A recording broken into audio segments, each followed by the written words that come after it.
Salam dəyərli izləyicilər, bu gün sizinlə eksklav anlayışı haqqında danışacağıq. Eksklav nədir?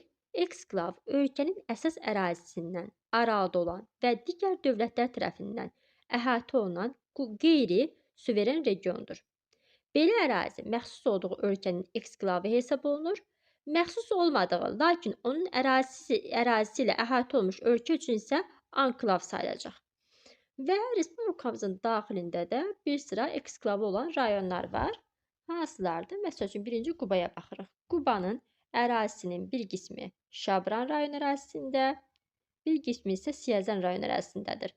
Demək ki, bu ərazilər Quba üçün eksklav ərazilərdir. Quba eksklavı olan bir rayondur.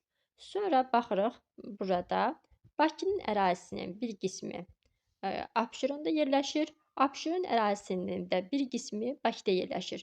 Deməli, Abşeronun eksklavı yerləşəcək Bakıda, Bakının eksklavı yerləşəcək Abşeronda.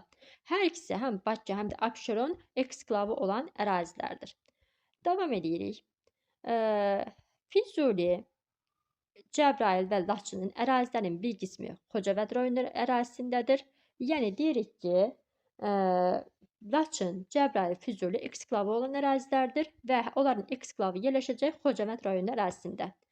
Şuşanın torpaqlarının bir qismi Xocalı rayonu ərazisindədir.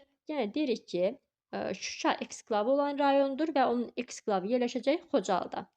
Ağdamın ərazilərinin bir qismi Tərtər rayonu ərazisindədir və deyirik ki, Ağdam eksklavı olan bir rayondur.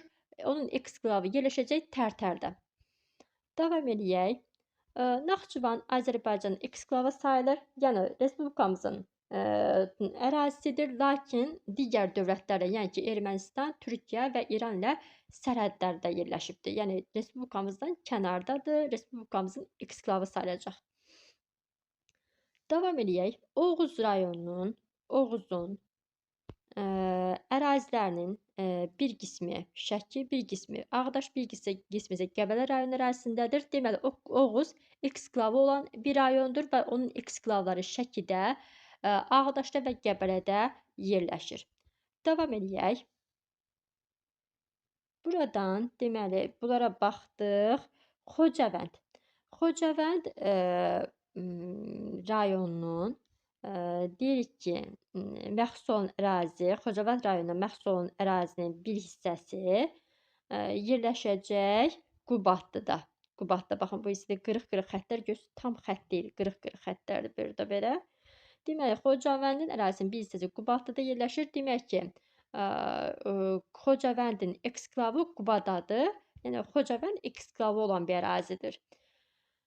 Xocavəndi dedik, Ağdamı dedik, indi isə keçək Qazaxdan. Qazax rayonunun 7 kəndi, bunlar hansılardır?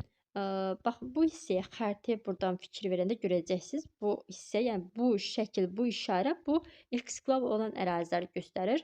Sofulu, Barxudarlı, Barganis, Ayrım, Qızılhacılı, Yuxarı Əskipara, Aşağı Əskipara və Xeyrimli kəndləri və Naxçıvan Muxtar Respublikasında Sədrək rayonunun, baxın bu hissəyə fikir verin. Sədrək rayonunun Kərki kəndi Ermənistan tərəfindən işğal olunub və işğal altında olan bu 8 kəndin 3-ü Qazaxın bu Barxurdalı və Yuxarı Əskipara, eləcə də Sədrək rayonunun Kərki kəndləri Azərbaycanın ekskklav əraziləri sayılır.